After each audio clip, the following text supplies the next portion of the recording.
அனைவருக்கும் வணக்கம். கடந்த 2022 இருந்து எடப்பாடிக்கு எதிராக அரசியல் பண்றேன் அப்படிங்கிற மாதிரி அதிமுக இருந்து வெளியே வந்து நாங்க தான் உண்மையான அதிமுக மீட்டெடுக்க போறோம்னு சொல்லிட்டு கிட்டத்தட்ட பல்வேறு போராட்டங்கள், சட்ட போராட்டங்கள் முதல்ல எல்லாத்தையும் பண்ணிட்டு இருந்தாப்புல ஓபிஎஸ் அவர்கள் இன்று திமுகவோடு தன்னை இணைச்சு கொண்டிருக்காரு. அதாவது அவர் அதிமுக இருந்து வெளியேறும் பொழுது கிட்டத்தட்ட மனோஜ் பாண்டியன், வைத்திலிங்கம் போன்ற எம்எல்ஏக்களும் அவர் கூட வந்தாங்க. ஸோ இப்போ ஒரு கட்டத்தில் என்ன ஆயிடுச்சாங்கன்னா அவர்களும் கடந்த ஆண்டு அப்படியே ஒவ்வொருத்தராக போயிட்டு திமுக ஐக்கியமாயிட்டாங்க. அப்புறம் ஓபிஎஸ் அவர்கள் சரியான பதில பயணிக்க மாட்டேங்கிறாரு, அதனால நாங்க திமுகலே போய் சரணடைஞ்சிட்டோம் அப்படிங்கிற மாதிரி அவர்கள் பேட்டி கொடுத்துட்டு இருக்கும்போது பின்னாடியே பார்த்தீங்கன்னா ஓபிஎஸ் அவர்களும் சேர்ந்துட்டார்.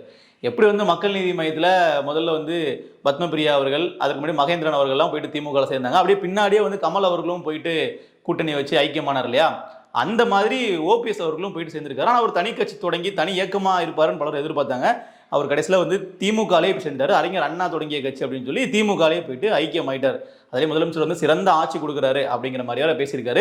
ஓபிஎஸ் அவர்கள் அதிமுக இருக்கும்போது எதிர்க்கட்சி தலைவராக இருந்த ஸ்டாலின் அவர்கள் என்னெல்லாம் பேசியிருக்காருங்கிறத இப்போ இணையவாசிகள் எடுத்து போட்டு அடிச்சிட்டு இருக்காங்க. அதாவது உயர்நீதிமன்றம் ஓபிஎஸ் அவர்களினுடைய ஊழல் வழக்கை எடுத்து விசாரிக்க சொன்னதுக்காக ஓபிஎஸ் அவர்கள் பதவி விலகணும் அப்படின்னு சொன்னவர் தான் ஸ்டாலின். அந்த ட்வீட் இப்போ வரைக்கும் ஆதாரமாக இருக்குது 2018 காலகட்டங்களில். ஸோ ஓபிஎஸ் அவர்கள் துணை முதலமைச்சராக இருக்கும்போது இந்த அளவிற்கு பதவி விலகணும், அவரும் ஒரு ஊழல்வாதி, அதிமுக பண்ண அத்தனை அட்டூழியங்களையும் ஊழல்களையும் ஓபிஎஸ்க்கும் சமபங்கு இருக்கு, அவரை நம்ம அப்படித்தான் பார்க்கணும்னு சொல்லி பேசிய நபரினுடைய கைகளை பிடித்து கொண்டுதான் இன்று சிறந்த ஆட்சி கொடுத்திருக்கிறார் ஸ்டாலின் அவர்கள் சொல்லி ஓபிஎஸ் அவர்கள் போய் இணைஞ்சிருக்காரு. அப்ப இதையெல்லாம் அதிமுக தொண்டர்கள் எப்படி எடுத்துப்பாங்க?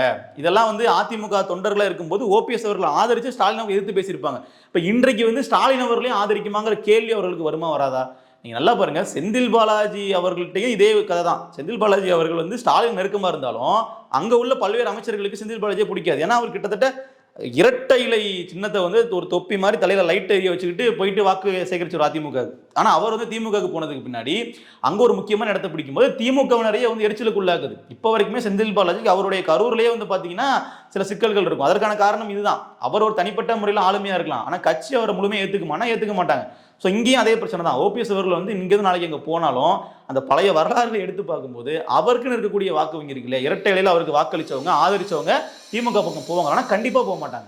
இப்போ இந்த ஓபிஎஸ் திமுக இணைஞ்சது அப்படிங்கிறது அரசியல் களத்தில் எந்த மாதிரி ஒரு மாற்றத்தை ஏற்படுத்த போகுது அப்படிங்கிறத ஒரு பேசு பொருளாக இருக்கு. ஏன்னா திமுக நம்ம எப்படியாவது ஜெயிச்சே ஆகணும் அப்படிங்கிற நோக்கத்தில் யார் வந்தாலும் சரி, எத்தனை பேர் வந்தாலும் சரி, எல்லாரையும் உள்ள அள்ளி போட்டு போயிட்டு இருக்காங்க. கூட்டணிக்கு வந்தாலும் சரி, கட்சியில் இணைய இருந்தாலும் சரி, அதாவது ஒருத்தரை புதுசாக கட்சியில் இணைக்கிறாங்க அப்படின்னா அவருக்கு என்ன இடம் கொடுக்க போறாங்க, அவர் யாருடைய இடத்தை கட்சியில் பெற போறாரு. ஏன்னா இப்போ திமுகவே நம்பி கழக உடன்பிறப்புகள் இருப்பாங்க இல்லையா, பல பேர் ரொம்ப வருஷமா திமுக சீனியர்ஸ்லாம் இருப்பாங்க.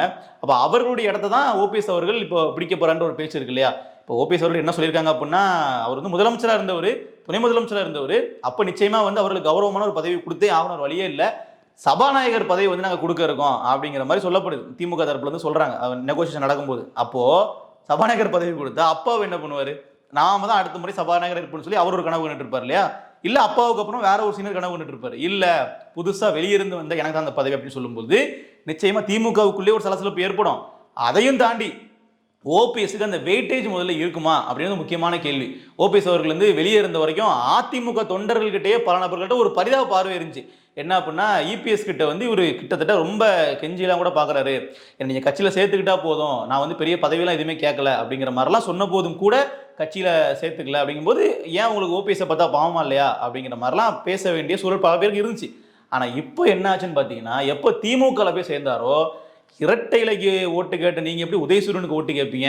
இரட்டை இலையில் நீங்க நிற்கும் போது விழுந்த வாக்குகள் உதயசூரியனில் விழுமா? இப்போ ஜெயலலிதா அவர்கள் இருந்திருந்தாங்க அப்படின்னா இதை விரும்பியிருப்பாங்க அப்படிங்கிற மாதிரி எக்கச்சக்கமான வசவுசூர்கள். ஓபிஎஸ் அவர்கள் இன்னைக்கு போயிட்டு சேர்ந்து ஒரு நாள் கூட முடியல. அதற்குள்ள எப்படி திமுக கூட சேரும்போது அந்த கூட்டணியை ஒரே நாளில் இணையவாசிகள் முடிச்சு விட்டாங்களோ அந்த மாதிரி தான் ஓபிஎஸ்க்கான வெயிட்டேஜ் மொத்தமாக குறைச்சிட்டாங்க. இவ்வளவு நாள் ஒரு பரிதாப பார்வையில் பார்த்துட்டு இருந்தவங்க கூட ஓபிஎஸ்ஸை திட்ட ஆரம்பிச்சிட்டாங்க. இது ஓபிஎஸ் எடுத்த மிகப்பெரிய தவறான முடிவு. அரசியல் களத்தில் அவருக்கு எந்த விதமான முக்குலத்தோர் சமூக வாக்குகளோ இல்லை அவர் இத்தனை நாள் நம்பி இருந்த அவருடைய தொண்டர்களுடைய வாக்குகளோ வராது அப்படிங்கிறத பலரும் பதிவு பண்றாங்க. தேர்தல் வரைக்கும் நம்ம பொறுத்திருந்து பார்க்கலாம். அவருக்கு போடி நாயக்கனூர் சட்டமன்ற தொகுதியில் வாய்ப்பு கொடுக்கறதா சொல்லப்படுது. ஸோ தேர்தல் களம் எப்படி அமைய போகுதுங்கிறத பார்ப்போம். ஏன்னா அவர் கடந்த முறை ராமநாதபுரத்தில் பலாப்பழம் சின்னத்தில் நின்று கிட்டத்தட்ட 3 லட்சம் பேரோட வாக்குகள் எடுத்தார்.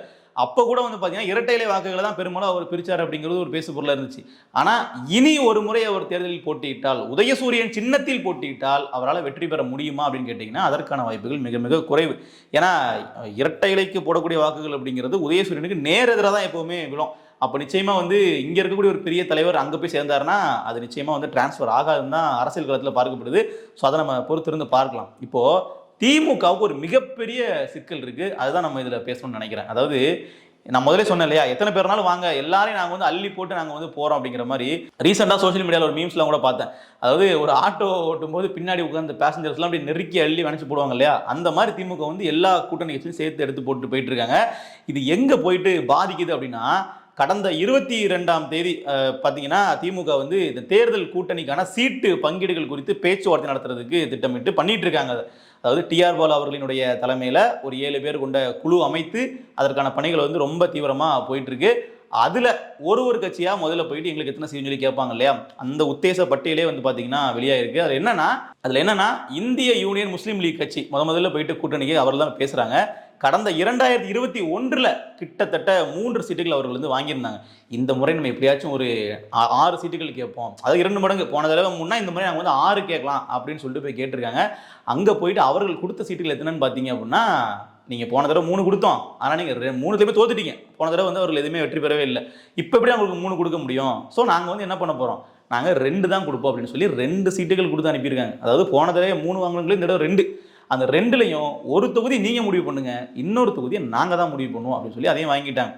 அடுத்ததாக தான் உள்ள வர நம்ம மதிமுக வந்து பார்த்தீங்கன்னா கிட்டத்தட்ட நாங்கள் வந்து இந்த முறை தனிச்சின்னத்தில் போட்டிடலான் இருக்கோம், உதயசூரியன் வேண்டாம் அப்படின்னு சொன்னதோட 12 சீட்டுகள் கொடுங்க, எல்லாருமே டபுள் ஆக்குறாங்க. அப்படியே பார்த்தீங்கன்னா 6லேருந்து 12, 3லேருந்து 6ங்கிற மாதிரி கூட்டணி கட்சிகள் கேட்குறாங்க. ஸோ திமுக வந்து அவர்களுக்கும் வந்து பார்த்தீங்கன்னா 12க்குலாம் வாய்ப்பே கிடையாது, உங்களுக்கு இந்த முறை நாங்கள் 4 சீட்டுகள் தான் கொடுக்கலான்னு இருக்கோம் அப்படின்னு சொல்லி 12 இருக்கு 4 இருக்கு பாருங்க, இப்படி சொல்லியிருக்காங்க. உடனே வந்து இந்த தரப்பில் வந்து பயங்கரமான அப்செட். ஏன்னா நம்ம 12 கேட்போம், அவர்கள் 8 கொடுப்பாங்க, அப்போ நம்ம காம்பன்சேஷனாக போய்க்கலாம் அப்படின்னு நினச்சிருப்பாங்க. இல்லை உங்களுக்கு வந்து 4 சீட்டாக சொன்னோன்னா, இல்லை இப்போ 6 பழைய சீட்டே இருக்கட்டும் அப்படின்னு சொல்லி மதிமுக கிட்டத்தட்ட 6 சீட்டுகள் வந்து ஒதுக்குறதுக்கு திட்டமிட்டு இருக்காங்க. இதுவே வந்து அவர்களுக்கு பெரிய செட்பேக் தான். ஏன்னா மதிமுக வந்து ரொம்ப அதிகமாக எதிர்பார்த்துருப்பாங்க, ஆனால் சீட்டுகள் கிடைச்சதா அப்படின்னு பார்த்தீங்கன்னா இல்லை.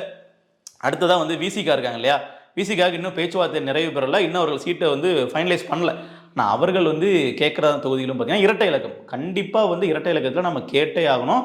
இந்த முறை நம்ம அங்கீகரிக்கப்பட்ட கட்சியை வர மாறி இருக்கோம். நீங்கள் பார்த்தீங்கன்னா விசிகா வந்து இந்த முறை ஒரு அங்கீகாரம் வேறு பெற்றிருக்காங்க. அப்போ வந்து கிட்டத்தட்ட இரட்டை இலக்கத்தில் வாங்கியே ஆகணும், 12 கேட்போம், ஒரு 10ஆவது முடிவு பண்ணுவோம் அப்படிங்கிற மாதிரி அவர்கள் கேட்கும் பொழுது திமுக தரப்புலேருந்து இரட்டை இலக்கத்துக்குலாம் வாய்ப்பே இல்லை சார், உங்களுக்கு வந்து 6லேருந்து ஒரு 2 கூட்டி 8 வரைக்கும் நாங்கள் கொடுக்க முயற்சி பண்ணுறோம் அப்படிங்கிற மாதிரி சொல்லிட்டாங்க. அதுலேருந்து விடுதலை சிறுத்தைகளும் கடுமையான அப்செட்டில் தான் இருக்கிறாங்க. ஏன்னா அவர்கள் வந்து பார்த்தீங்கன்னா காங்கிரஸ் கட்சியை வந்து உள்ள கண்டெயின் பண்ணுறதுக்கு அவர்கள் எவ்வளோ சீட்டுகள் வந்து கொடுக்கறதுக்கு பேரம் பேசுகிறாங்க. காங்கிரஸ் கட்சிக்கு தமிழ்நாட்டில் ஒரு தொகுதிக்கு 3000-4000 ஓட்டு தான் இருக்குன்னு சொல்லி திமுக எம்எல்ஏக்கள் அமைச்சர்களே பேசுகிறாங்க. அப்போ கூட காங்கிரஸுக்கு அவ்வளோ சீட்டு கொடுக்க நீங்கள் வில்லிங்காக இருக்கிறீங்க, எங்களுக்கு ஏன் கொடுக்க மாட்டேங்கிறீங்க அப்படிங்கிற ஒரு ஆதங்கம் வந்து விசிகா கிட்ட ரொம்ப கடுமையாக இருக்குது. இருந்தாலும் அவர்களுக்கு இந்த முறை 6லிருந்து 8 சீட்டு அது இன்னும் ஃபைனலைஸ் பண்ணதுக்கப்புறம் தெரிய வரும். அதுலேயும் பார்த்தீங்கன்னா எத்தனை தனிச்சின்னம் கொடுக்குறாங்க, எத்தனை உதயசூரியன் நிற்க சொல்கிறாங்க அப்படிங்கிறது நம்ம பொறுத்திருந்து தான் பார்க்கணும். அடுத்தது மிச்சமாக இருக்கிறது மனிதநேய மக்கள் கட்சியும் கம்யூனிஸ்ட்டுகளும். மனிதநேய மக்கள் கட்சி ஜவாஹரில் வந்து பார்த்தீங்கன்னா கிட்டத்தட்ட அவர்கள் ஒரு சீட்டுக்கு வந்து ஓகே பண்ண மாதிரி தான் சொல்கிறாங்க. அதுக்கு மேலே அவர்களுக்கு வந்து கொடுக்கறதுக்கு திமுக தயாராக இல்லை. கம்யூனிஸ்டுகளை வந்து பார்க்கும்பொழுது அவர்கள் கடந்த முறையே 6 தொகுதிகள் தலா வாங்கினாங்க இல்லையா, அப்போ 6 தொகுதிகள் வந்து நாங்கள் கூட்டி ஒரு 10 தொகுதியில் கேட்கலாம் அப்படிங்கிறது கம்யூனிஸ்டுகளோட பிளானாக இருந்திருக்கும். ஆனால் இத்தனை பேர் இதுக்கு முன்னாடி கேட்டவங்களுக்கே குறைச்சி தான் கொடுத்துருக்காங்க அப்படிங்கிறதுனால கம்யூனிஸ்டுகளுக்கும் அதிகப்படியான சீட்டுகள் கொடுக்கறது வாய்ப்பு இல்லை. இப்போ இதுவே வந்து இவ்வளோ சீட்டு வருது பாருங்கள், இனிமேல் தேமுதிகவுக்கு வேறு அவர்கள் வந்து சீட்டுகளை ஒதுக்கணும். ஸோ தேமுதிக தான் இங்கே ரொம்ப ஒரு முக்கியமான ஒரு ஃபேக்டர். என்னென்னா கூடுதலாக உள்ளே வர்றாங்க, இது வரைக்கும் இருந்த கட்சிகள் ஒன்று வெளியே போகிறாங்க உள்ளே வர்றாங்கன்னா அந்த சீட்டுகளை பங்கிட்டு கொடுக்குறது அவருக்கு ரொம்ப சுலபமாக இருக்கும். இந்த முறை அப்படியும் இல்லை. என்ன ஆகுதுன்னா தேமுதிக வந்து ஒரு 0.4 தான் அவரோட ஓட் பர்சன்டேஜாக இருக்குது 2021 அவர்கள் வாங்கிய வாக்குகள் அப்படிங்கிறது. அப்போ இந்த வாக்கு வங்கிக்கு எப்படி நம்ம அதிகமான சீட்டுகள் கொடுக்குறது அப்படிங்கிறது தான் இப்போ திமுகவினுடைய ஒரு பார்வையாக இருக்குது. அதுவும் 60 சீட்டுகள் 60 தொகுதிகளில் ஒரு கட்சி போட்டிட்டு 0.4 விழுக்காடு வாக்குகள் தான் வாங்குறாங்கன்னா அரசியல் களத்தில் அந்த கட்சிக்கான ஆதரவுங்கிறது அவ்வளோதான் இருக்குது. அப்போ கடந்த முறை வந்து 2024 வந்து கிட்டத்தட்ட 2 விழுக்காட்டுக்கு மேலே வாங்கினாங்கன்னா அது கூட்டணி, அது அதிமுகவோட அவர்களோட கூட்டணியில் இருக்கிறாங்க. அதனால அவர்களுக்கான வாக்கு வங்கி அதிகமாக விழுது. இதே அவர்கள் தனித்து கிட்டத்தட்ட அமமுக இந்த கட்சி கூட சேர்ந்து நிற்கும் பொழுது 60 தொகுதியில் நிற்கும் போது அமமுகவுடைய வாக்குகளும் அதில் இருக்கும் சொல்ல போனா, இருந்தாலும் அதை சேர்த்து பார்த்தாலும் கூட புள்ளினால தான் வருது. திமுக வந்து பாத்தீங்கன்னா கிட்டத்தட்ட 6 சீட்டுகள் ஒதுக்குனாங்க அப்படின்னா இது அப்படியே மொத்தமா பேக் ஃபயர் ஆகும். விசிகாலாம் வந்து பார்த்தீங்கன்னா கொந்தளிக்க ஆரம்பிச்சிருவாங்க. நாங்கள் ஒரு அங்கீகரிக்கப்பட்ட கட்சியாக இருக்கிறோம், நாங்கள் வந்து எவ்வளோ மாநாடு போடுறோம், எவ்வளோ கூட்டம் காட்டுறோம், உங்களுக்கு ஒரு பிரச்சனைனா முதலாக வந்து முன்னாடி நின்று முட்டு கொடுக்குறோம். இதில் இன்னொரு பெரிய விஷயம் என்னன்னா, காங்கிரஸ் கட்சியை வந்து இன்னைக்கு எப்படி தாவேக்கா வந்து தூண்டில் போட்டு வெளியெடுக்க பார்க்குறாங்களோ அதே மாதிரி ஆரம்பத்தில் விசிகாக தான் வலையே விரிச்சாங்க. விசிகா வந்து திருமாவர்கள் வெளியே வரணும், சமூக நீதி காக்கும் வீரர், அம்பேத்கரினுடைய அடுத்த வாரிசு, அப்படி இப்படின்னு சொல்லி ஆதவர்ஜனா வந்து என்னெல்லாமோ பேசி திருமாவர்களை திமுக கூட்டணியிலிருந்து வெளியே கொண்டு வரதுக்கு திட்டம் போட்டார். ஆளாக எடுத்த உடனே வந்து பார்த்தீங்கன்னா விஜய் எக்ஸ்போஸ் பண்ணி திரும்ப பேச ஆரம்பிச்சிட்டாரு. நீங்கள் கூட்டணிக்கு கூப்பிட்றதெல்லாம் சரிதான், ஆனால் இப்படி ஒரு மாநாட்டிலே நீங்கள் வெளிப்படையாக கூட்டணிக்காக அழைப்பு விடுத்தீங்க அப்படின்னா, கட்சியினோட முதல் மாநாட்டின் அப்பவே இப்படி பேசுறீங்க அப்படின்னா உங்களுக்கு ஒரு செயலாற்றல் கிடையாது, நீங்கள் வந்து ஒரு சரியான அரசியலை நீங்கள் பண்ணல அப்படின்னு சொல்லி விஜய் அவர்கள் அவ்வளோ தூரம் வந்து இறங்கி வந்து விஜய் கட்சியிலிருந்து அவர்கள் கூப்பிடும்போது கூட திமுக என்னுடைய விசுவாசம் திமுக அப்படிங்கிற மாதிரி விஜய் அவர்கள் விமர்சனம் பண்ணிட்டு அடுத்த கட்டத்துக்கு திரும்ப அவர்கள் போயிட்டார். ஸோ ரொம்ப நாள் வந்து தாவேக தரப்பு வந்து ட்ரை பண்ணாலும் விசிக்கு வந்து அதுக்கு பிடியே கொடுக்கல. அப்போ இப்படி நாங்கள் வந்து உங்களுக்கு எவ்வளோ விசுவாசமாக இருக்கிறோம், இன்னும் சொல்லப்போனால் பத்திரிகையாளர் சந்திப்புலாம் வந்து பார்த்தீங்கன்னா நிருபர்கள்லாம் நீங்கள் திமுக காரர் மாதிரி பேசுறீங்க அப்படின்லாம் திரும்ப பேசி கோவப்படுத்தின காட்சியெல்லாம் பார்த்துருப்போம். என்ன மாதிரியான வசை சொற்கள், வேங்கவேல் பிரச்சனையில் வந்து அமைதி காக்க வேண்டிய சூழல், கவின் ஆணவ படுகொலையிலையும் கொந்தளிக்க முடியாத நிலை அப்படின்னு பல்வேறு கட்டங்களில் திருமாவளவனுடைய அந்த ஒரு கோர் ஓட் பேங்க் இருக்கும் இல்லையா, அந்த ஒரு பட்டியலான சமூக மக்கள், அந்த வாக்கு வங்கியே வந்து பார்த்தீங்கன்னா பெரிய அளவில் பிற கட்சிகளுக்கு போகிற அளவுக்கான ஒரு சூழல் ஏற்படக்கூடிய காலகட்டத்தில் இவ்வளோ கஷ்டங்களே நாங்கள் தாங்கிட்டு இருக்கிறோம், அதனால எங்களுக்கு நீங்கள் வந்து அதிகப்படியான சீட்டுகள் கொடுக்குறோன்னு கேட்கும்போது அவர்கள் இல்லை, உங்களுக்கும் கிட்டத்தட்ட ஒரே அளவிலான சீட்டு, தேமுதிகவுக்கும் ஒரே அளவிலான சீட்டு அப்படிங்கும்போது நிச்சயமாக அது களத்தில் விசிக தொண்டர்கள் வந்து பெரிய அளவு தொய்வடைய செய்யும். ஸோ அது ஃபைனலைஸ் ஆகும்போது இந்த பிரச்சனை வந்து பெரிய அளவில் வெடிக்குன்றதை நம்ம பார்க்கலாம். இப்போ வந்து அவர்களுக்கு என்னன்னா காங்கிரஸ் கட்சியும் அவங்க வந்து கண்டெயின் பண்ணுறாங்க. நீங்கள் வந்து காங்கிரஸ் கட்சி இவ்வளோ தூரம் அவர்கள்ட்ட வந்து பேசுகிறாங்க இல்லையா, இன்னைக்கு கிறிஸ்டோடங்கள் வந்து பேட்டி கொடுக்குறாரு, பிரவீன் சக்கரவர்த்தி அவர்கள் வந்து திமுக பேட்டி கொடுக்குறாரு, எல்லாருமே இங்கே இருக்கக்கூடிய காங்கிரஸ் எம்பி மாணிக்கம் தாகூர் வரைக்கும் திமுகவை எதிர்த்து பேட்டி கொடுக்குறாங்க. மாணிக்கம் தாகூர் அல்ற சில்ற ஐடி விங்னு சொல்லி திமுக ஐடி விங்க திட்டுறாரு. திமுக என்ற கட்சியை வந்து ரொம்ப பிஜேபி பி டீம்ங்கிற அளவுக்கு திமுக விமர்சனம் பண்ணுறாரு கூட்டணியில் இருந்துக்கிட்டே. அப்போ இப்படி விமர்சனம் பண்ணால் கூட அதை வந்து கட்டுப்படுத்தவோ அவரை வந்து கட்சியிலிருந்து ஒதுக்கி வைக்கிறதுக்கான எந்த நடவடிக்கையும் எடுக்க முடியாத அளவில் தான் திமுக இன்னைக்கு இருக்குது. அப்போது திமுக வந்து எப்படியாச்சும் இவ்வளோ டெஸ்பரேட்டாக வந்து காங்கிரஸ் நம்ம கூட்டணியில் வச்சு நம்ம வெற்றி பெறணும் அப்படிங்கிறதுல இருக்காங்கன்னா நம்ம புரிஞ்சுக்க முடியுது. ஏன் அப்படின்னா திமுகவுடைய ட்ராக் ரெக்கார்டம் எடுத்து பார்த்தோன்னா வரலாற்றிலேயே 2 முறை வெற்றி பெற்றதாக சரித்திரமே கிடையாது. அப்போ அவர்களுக்கு எப்படியாச்சும் வெற்றி பெறணும், நம்ம எவ்வளோ செலவு வேணாலும் பண்ணலாம், நம்ம என்ன வேணாலும் பண்ணலாம், சீட்டை வந்து நம்ம எவ்வளோ நாளும் வந்து பார்த்தீங்கன்னா பல கட்சிகளுக்கு பிரித்து கொடுத்து எப்படியாச்சும் நம்ம ஜெயிச்சிடணும் அப்படிங்கிறதான் குறிக்கோளாக இருக்காங்க. அதே சமயத்தில் ஆட்சி அதிகாரத்தில் பங்கு கிடைச்சிடக்கூடாது, யாருக்கும் கொடுத்துடக்கூடாதுன்னு ரொம்ப உறுதியாக இருக்கிறாங்க. இப்போ நீங்கள் கடந்த ஆட்சி காலங்களில் 2006 கட்டங்கள்லாம் பார்த்தீங்கன்னா தொங்கு சட்டசபை வந்தபோது கூட அவர்கள் வந்து ஆட்சி அதிகாரத்தில் பங்கு கொடுக்கல. அப்போ வந்து காங்கிரஸும் கேட்கல. ஆனால் இப்போ காங்கிரஸ் வந்து இவ்வளோ வீக்காக இருக்கக்கூடிய டைமில் கூட ஆட்சி அதிகாரத்தில் பங்கு கேட்குறாங்க. இந்திய அளவுலேயே அவர்கள் வந்து வீக்காக இருக்கிறாங்க. தமிழ்நாட்டில் கட்சி வந்து அவர்களுக்கு ஒரு பெரிய அளவில் கட்டமைப்பு இல்லை, பெரிய அளவில் ஒரு ஆதரவு கிடையாது. அப்போ இந்த இடத்துலையுமே அவர்கள் பங்கு கேட்குறாங்கன்னா நாளைக்கு திமுகவுக்கு ஒரு தனிப்பெரும்பான்மை கிடைக்கல, அவர்கள் வந்து ஒரு 170 சீட்டுகளுக்கு மேலே போட்டிடணும், அப்போ தான் தனிப்பெரும்பான்மை கிடைக்கும். அப்படி கிடைக்கல அப்படிங்கும்போது எப்படி அவர்களால் நினச்ச மாதிரி ஆட்சி பண்ண முடியும்? அவர்களை வெற்றி பெறுறது ஒரு நோக்கம் அப்படின்னா அமைச்சரவையை எல்லாம் நம்ம கண்ட்ரோலில் வச்சுக்கிட்டு ஒரு ராஜாங்கமே நடத்தணும் அப்படிங்கிறது அவர்களோட எண்ணம். நீங்கள் காங்கிரஸுக்கு பாதி பங்கை பிரித்து கொடுத்துட்டு விசிகாவுக்கு பாதி பவரை கொடுத்தா இவங்களால விரும்பின ஆட்சி பண்ண முடியாது. அது திமுக எப்பவுமே விரும்பாது. அப்போ நிச்சயமாக வந்து பார்த்தீங்கன்னா தனிப்பெரும்பான்மை வரணும், அதே சமயத்தில் எல்லாருக்கும் சீட்டுகள் குறைவாகவும் பிரித்து கொடுக்கணும், அதிக சீட்டுகளையும் கொடுத்துடக்கூடாது, ஆனால் எல்லாரும் எங்கள் கூட வரணும், அதிகப்படியான ஆட்கள் எடுத்துக்கணும், ஆனால் குறைவான சீட்டுகள் கொடுக்கணும், பெரும்பான்மை நாங்களும் வெல்லணும் அப்படிங்கிறத திமுகவோட திட்டமாக இருக்குது. நீங்கள் ஒரே நாளில் வந்து பெண்களுக்கு வந்து 6500 கோடி 1,31,00,000 பெண்களுக்கு வந்து காலையிலே அக்கௌண்ட்டில் போட்டு விட்டாங்க பாருங்கள். அதெல்லாம் எவ்வளோ பெரிய ஒரு விஷயம் பாருங்கள். இன்றைக்கி வந்து தேர்தலினுடைய ஒரு முக்கியமான ஒரு புள்ளியில் அடுத்த 1.5 மாதங்கள் தேர்தலை வச்சுக்கிட்டு நேரடியாக வாக்குக்கு பணம் கொடுக்குற மாதிரியான ஒரு செயல் தான் அந்த 5000 ரூபாய் கொடுத்தது. அதுலேயே கோடைக்கால நிதின்னு சொல்லி அப்படி ஒரு உருட்டு, ஏதோ வருஷத்தில் இந்த முறை மட்டும்தான் கோடைக்காலம் வருதுங்கிற மாதிரி. ஸோ இப்படியெல்லாம் வந்து பல விஷயங்கள் பண்ணி வெற்றி பெறணும் அப்படிங்கிறதுல ரொம்ப ஒரு முனைப்போட ஒரு அச்சத்தோட வேற ஸ்டாலின் அவர்கள் இருக்கிறாரு. காரணம் வந்து 4 முனை போட்டி, வாக்குகள் எப்படி வேணாலும் பிரியலாம். இப்போ இன்னும் மொத்தமே வந்து திமுக ஒரு அணி, இன்னொரு அணியில் வந்து அதிமுக பாஜக இருக்காங்க அப்படின்னா ரொம்ப சிம்பிளாக வந்து பாஜக உள்ளே வந்துடும், பாஜக வந்து தமிழ்நாட்டை கபலீகரம் பண்ணிடும், அதனால் நீங்கள் உள்ளே விட்டுறாதீங்க, எங்களுக்கு வாக்களிங்கன்னு சொல்லி அவர்கள் ஓட்டை ஈஸியாக வந்து என்ன பண்ணி எடுத்துகிட்டு போயிடலாம். ஆனால் இந்த பக்கம் 2 அணி இருக்காங்க. இப்போ ஒரு பக்கம் தாவேகா இருக்குது, ஒரு பக்கம் நாம் தமிழர் இருக்காங்க அப்படின்னா நாம் தமிழர் கன்சிஸ்டண்டாக ஒரு வாக்கு வங்கியை கூட்டிகிட்டே போயிட்டு இருக்காங்க. அது வந்து 2 தரப்புலேருந்து வாக்குகள் வந்து பெறும். தாவேகா வந்து இந்த முறை அதிகப்படியான வாக்குகளை வந்து திமுகவுடைய அந்த கோர் வாக்கு வங்கியான கிறிஸ்தவர் இஸ்லாமியர்கள் கிட்ட இருந்துமே வந்து பிறகுக்கான சூழல் இருக்கிறதுனால திமுக ரொம்ப ஒரு அச்சத்தில் இருக்கிறாங்க.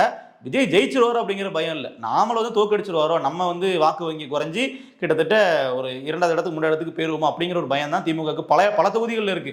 பல லட்சக்கணக்கான வாக்குகள் வந்து நீக்கப்பட்டிருக்கு. சென்னையில் மட்டுமே 12 லட்சத்துக்கு மேலே வாக்காளர்களுடைய பெயர்கள் நீக்கப்பட்டிருக்கு. இவங்கெல்லாம் போலி வாக்காளர்கள் அப்படின்னு சொல்லிட்டு. அப்போ கிட்டத்தட்ட வந்து பார்த்தீங்கன்னா 30 விழுக்காடு ஓட்டர்ஸ் லிஸ்ட்ல இருந்து பேர் டிராப் ஆயிருக்கு. அப்போ இந்த முறை சென்னையில் வந்து திருப்பியும் அவர்கள் கோலோச்சுவது அப்படிங்கிறது மிகப்பெரிய ஒரு சிக்கலான விஷயம். அப்போ புதுசாக வர 4 முனை போட்டியாக வரும்போது வெற்றி வாய்ப்புங்கிறது பல தொகுதிகளில் கேள்விக்குறியாக இருக்கு. அவர்கள் எடுக்கக்கூடிய சர்வே ரிப்போர்ட்லேயே வந்து பார்த்தீங்கன்னா நிறைய தொகுதிகளில் ரெட் அலர்ட் மாதிரி கொடுக்குறாங்க. அதில் என்ன ஆகுதுன்னா, சபரீசன் அவர்கள் இப்போ சுற்றுப்பயணம் மேற்கொள்றாரு தமிழகம் முழுக்க. நீங்கள் பார்த்தீங்கன்னா ஒரு சில வாரங்களுக்கு முன்னாடி தூத்துக்குடியில் போயிட்டு அவர் சில பொறுப்பாளர்கள் கிட்ட எடுத்து அவர் வெளியே வந்த ஃபோட்டோக்கள்லாம் கட்சிக்குள்ளே ஒரு பெரிய கலவரத்தை உண்டு பண்ணிச்சு. கனிமொழி அவர்கள்கிட்டலாம் ஒரு கோவத்தை ஏற்படுச்சு. அது ஊடகங்களில் ஆர்டிக்கலாக வந்துச்சு. இந்த மாதிரி சபரீசன் அவர்கள் எதுக்கு எங்களோட பொறுப்பு தொகுதிக்குள்ளே வர்றாரு, அவர் எதுக்கு வர்றாருன்னு கேட்கும்போது அவர் எல்லா தொகுதிக்கும் போகிற திட்டத்தில் இருக்கார். காரணம் என்னன்னா, அவருக்கான ஒரு ஆதரவு தளம் கூடவே வந்து கட்சியில் உள்ள உட்கட்சி பிரச்சனை சமாளிக்கிறதுக்காக, ஏன்னா வெற்றி வாய்ப்பு வந்து பாதிச்சிடக்கூடாதுன்றதுக்காக. ஸோ திமுக வந்து அவ்வளோ தூரம் பயந்து ரொம்ப பார்த்து ஒரு அடியாக எடுத்து வச்சுட்டு இருக்காங்க. ஆனால் இந்த கூட்டணி குழப்பம், கூட்டணி சிக்கல் அப்படிங்கிறது இன்னும் ஒரு 20 நாட்கள் வந்து பார்த்தீங்கன்னா பெரிய அளவில் வெடிக்க இருக்கு. இந்த சீட் எங்களுக்கு வந்து போதாது, திமுக எங்களை ஏமாத்துறாங்கன்னு சொல்லி ஒரு சில கட்சிகள் கூட்டணிக்குள்ள இருந்தே ஒரு மிகப்பெரிய குழப்பத்தை ஏற்படுத்தலாம். அதெல்லாம் நம்ம வந்து பொறுத்திருந்து பார்க்க தான் போகிறோம். இப்போ ஓபிஎஸ் அவர்கள் போய் இணைஞ்சிருக்கிறதும் வந்து பார்த்தீங்கன்னா அங்கே உள்ள சீனியர்ஸை வந்து அப்செட்டாக தான் வைக்குமே தவிர அவர்களுக்கு பெரிய அளவு ஆதரவு தளத்தை உண்டாக்க போகிறது கிடையாது. தேமுதிகவும் திமுகவுமே கிட்டத்தட்ட ஒரு பொருந்தா கூட்டணி மாதிரி. ஏன்னா தேமுதிக தொண்டர்கள் வந்து இன்றைக்கு திமுக கூட இணைஞ்சு பயணிக்கிற மனநிலையில் இல்லை. ஸோ நம்ம பொறுத்திருந்து பார்ப்போம் 2026 தேர்தல் கிழமை எப்படி அமைதுன்னு சொல்லிட்டு. நன்றி.